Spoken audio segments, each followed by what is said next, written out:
How do we stop ourselves from submitting to our desires in a world filled with desires that keep us desirable into being conquered by what we desire to be desirable in? Celestial rising, divine afternoon, and grand night to the beautiful divine reflection watching this video. To divine reflection, divine messenger, and we are back with another celestial quantum open-minded message.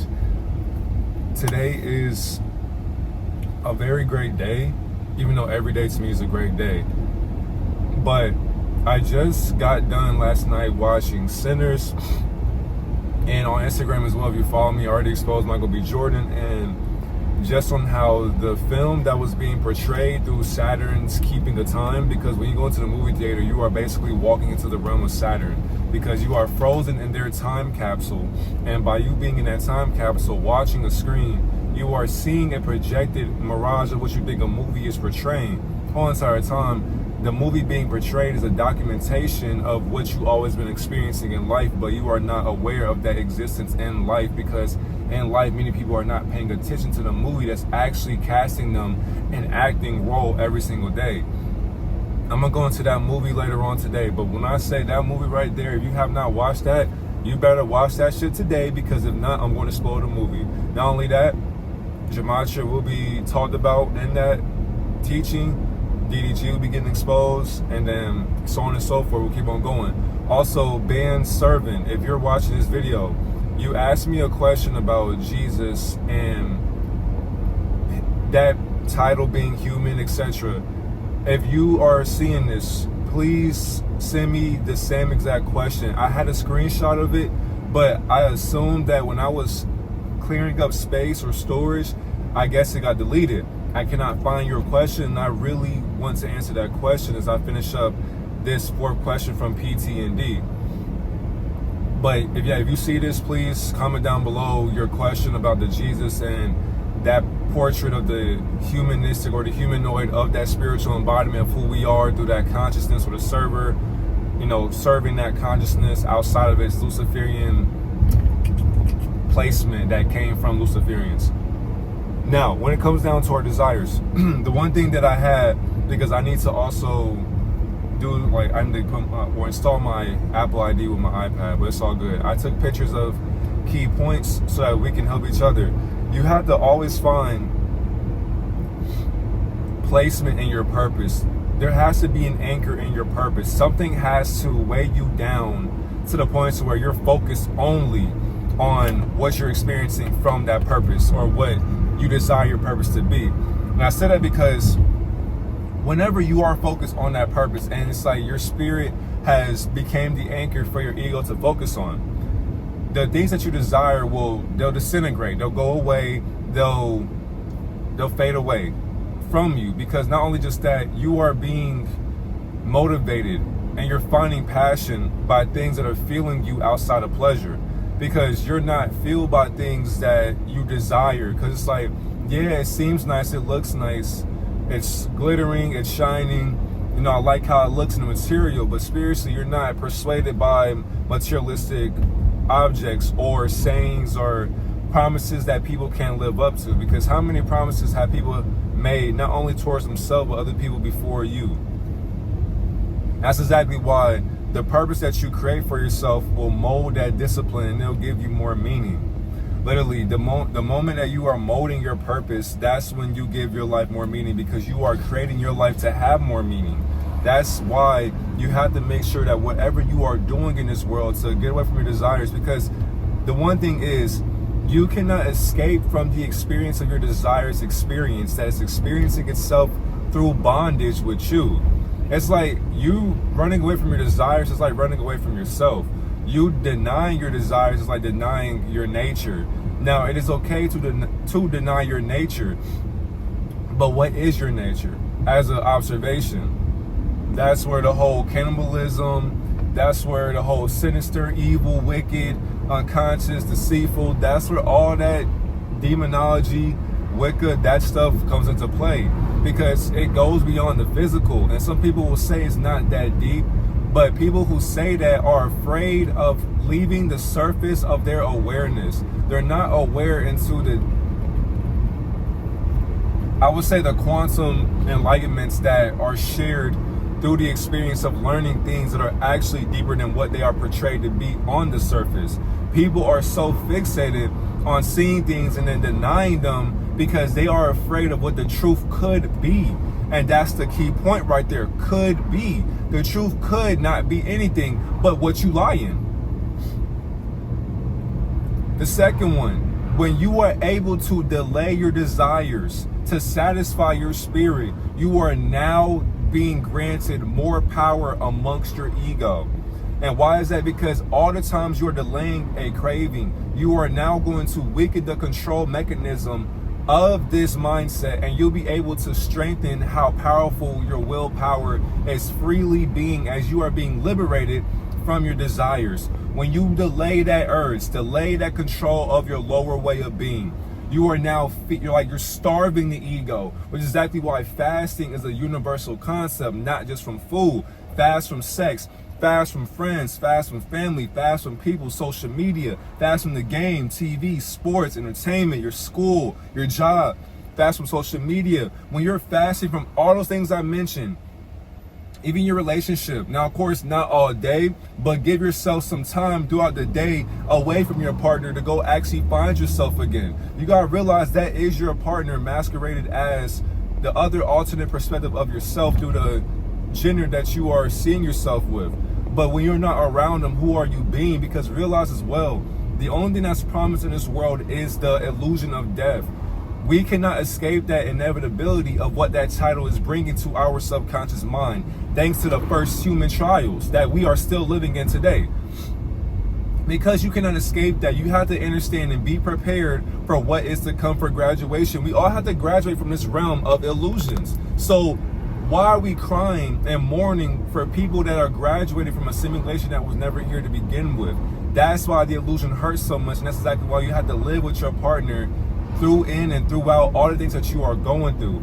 As you delay your desires, you will be tempted. And the thing is too, even if as you're retaining your energy away from sex and porn, all this stuff, as you're becoming a young man, a young woman, you will now be able to understand that, for one, if this woman approaches you as a handsome young man, biological man as well, because yeah, if you are biologically a man, understand, this world will make you submit your urges to the inverts or transgenders, because a lot of times these beings want your awareness. They want your solar essence that you are carrying around in this dimension. That's exactly why I can't wait to make that video on that movie Sinners. But when I say 9 out of 9, 10 out of 10 if I do believe in 10, but 9 out of 9, that movie was so solid, bro. I had to go see that shit more than 3 times.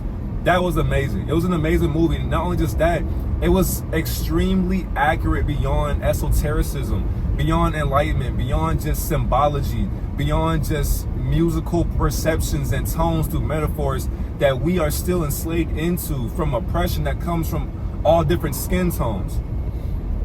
If a woman comes up to you, you may not know that she's a woman, could be portrayed as a man playing as a woman. Most men, even I'm seeing on social media, people are going back and forth over the Mount Rushmore for their favorite porn stars.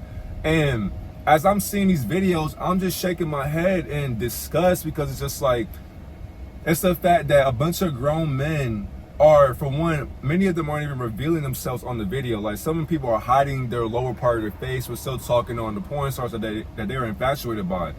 And society will commentate and be like, man, that's an accurate Mount Rushmore, you know, like these porn stars saved me from a lot of stuff. It's just like, that right there is why a lot of men lack power, and women will use their lust to control their ways and to make more money for their ways and their way of living. That's why I can't get mad at women or men playing as women doing what they do to biological men, because a lot of these men are actually weak. Not only are they weakened, they are weakened by their trauma, they're weakened by inversion, they're weakened by their family, they're weakened by society, they are weakened by hybrid experimental beings experimenting on their mind every single day. That's exactly why they have no power within, because they're giving their power away to their desires that don't care for them. You feed your desires, then you are basically starving your spirit. And when you starve your spirit, you cannot hear what your spirit wants you to be doing. And when I say wants you to be doing, you will not be able to hear yourself do what you should have been doing the whole entire time. To the point to where now you are enslaved to your desires. The third one, You have to be able to not react in your observation. You have to always be in observation and not react to the observers through your observation. Because as you are watching your desires, you're going to treat your desires like you're looking at a cloud pass by, or a bird just walk and jump a little bit, or watching crickets, bunnies frolic, excuse me, whatever the case may be, like watching a dog in a park. You have to watch your desires just like that. Watch them pass by. Do not sit there and react on why your desires are flowing that way. Like questioning energy on why it's doing what it was ordained to be doing is already unconscious in its own nature. Why are you asking satanic frequencies why they're moving the way they move in life? That's their nature. And people allow this nature to become prominent because why? They don't know themselves anymore. So what are they going to do? Let that frequency vibrate higher to the point to where now they are enslaved to that vibration or that wavelength that they are not accustomed to learning about or wanting to learn about. And then when you do that, you got to realize as well, you are not the being portrayed as a storm or a stormy day or a harmful day or a chaotic day, but you are the sky's observation and disguise watching your own observation below your mind. If you look up in the sky and see that CGI programming or the holographic Rayleigh scattering of molecules, tiny molecules that are meant to age us inside out, when you become like the sky, all you're doing is just being. You're being your thoughts projected in a blue scattering of a spectrum that we are still blind to. That's how you have to observe your desires flowing outside of your perception. When they come into your subconscious mind, you sit there, you analyze what's going on, and you sit there and say to yourself, you know what? I'm not going to be submissive to what I just had a thought about.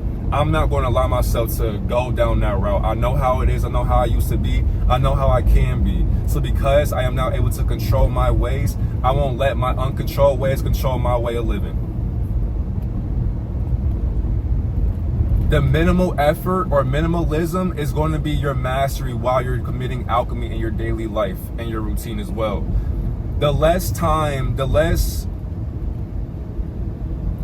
way of being you have for your way of being, or for your needs as your being in your being, when you have less time for what you need in life, that's how you become more powerful and detaching from these things that cannot help you flex spiritually. When you detach from what you think you need, you are now able to master alchemy, because you don't need to see yourself going through this way of being controlled by your lustful ways or your gluttonous eating habits, being lazy, just all these different things that don't matter, but people go through them every single day, so it has to matter. Obviously, people are going through it, but once you understand that, when people are able to do away with what the flesh wants and needs, because the flesh does have needs. I mean, you can't sit here and tell me that you don't have to eat and drink water majority of your days, right? I mean, because if not, you'll starve the ego and you'll die. So to an extent, you have to feed your desires, but to what extent? When will it stop? You have to be able to stop on your own. You got to tell yourself, I don't need it, but I choose to eat what I need. I choose to drink what I need so that I can survive through my needs. But I won't overconsume my needs to the point where now they're controlling me. Can't have that happen, because if you go overboard with what your body needs, now your body will need more of your unconscious needs, and that's what will feed you into a lower way of being and damnation. And lastly, you have to always be able to feed your solar awareness. Stop always feeding the flesh. And when you are feeding the solar awareness, you are aligning the flesh by being fed within your higher desire. Your higher desire comes from you being desirable in your spiritual awareness from the solar aspect, because the soul does not exist, but you are the solar awareness being the soul, if you want to call the soul a name. The thing we got to understand as well, that the loudest thing desire will do is scream in your face like a 5-year-old or 4-year-old that got his iPad taken away. The desires will tell you, I want this right now, you're not giving it to me, so fuck you. But you're attached to me in bondage. So if it's fuck me, you're just saying fuck yourself. Now, once that happens, we have to realize as well, desires will understand that if you are starving the solar awareness and you're not aware of it, the desire will start dancing on top of your mind, because it's like, ha, you don't see that I'm desiring what I want and I get what I want because you're too weak-minded to actually see the entity or the species that I'm being in your mindset. People don't know that you actually have other entities inside of your mindset or inside of your body. But by seeing that, you have to be able to see yourself outside of your body. That's exactly why when you have an outer body experience, you'll see the beings attached to you. Because why are they attached to you? Once you understand that, in order to starve the flesh, you have to be able to fast, be mindful, go ground yourself. By being grounded, you'll be able to train your desires, understand that, you know what, you're not the boss of me, I'm the boss of myself. So I do as I say, and if I don't want things to go the fleshly way, I'm not going to allow that to happen. Once you do that, the flesh will sit there and be like, you know what, bro, you got it. I submit to you. I'm not going to sit here and go back and forth with you because it doesn't do me any service for myself. So you know what, you got it, self. It's like, yeah, I know. You got to tell yourself, yeah, I know. And once you do that, you're able to now feed your sacred energy and the essence that you are bringing forth towards the world for the world to see yourself in. When the world sees you controlling your desires, your urges, you will now start radiating. Not only that, you will smell different, you will look different, you will talk different, you will think different, you will walk different, you will do so many things differently that other beings that lack that same exact essence or that same exact radiation of your own higher radiance, it's like they're smelling blood. Literally, you're going to attract vampires or leeches. When that happens, you have to be able to understand and use discernment onto beings that are coming back into your life again. New people, old people, whatever the case may be. Do not forget why they left your life and why they are coming into your life. You have to, and it's okay to ask questions. You have to always contradict everything and question everything, because if you do not, you will be enslaved to beings that you think look just like you. Whole entire time they are playing a facade on your mind through similarities that you are desirable in. And when they see that you are desirable in your ways of your desires, then they will come closer to you, take your energy, act just like you, wear your skin, know your family, know where you're located, take your friends, destiny swap with you, and then place you into their damnation so that they can free their solar awareness into a higher way of being closer to the Almighty Creator. That's exactly why we have to stop allowing beings to just sit here and guide us into their high mind. No, if you're going to have a high mind of your own, you have to create your own high mind to follow. When that happens, people will follow the exact same high mind that you are following. Whole entire time, that high mind that you follow is not you following, but you're guiding yourself into the following of a mindset that's being higher than what God would never call itself to be. Have a great and oh my God, have a great and divine day, Divine Reflection.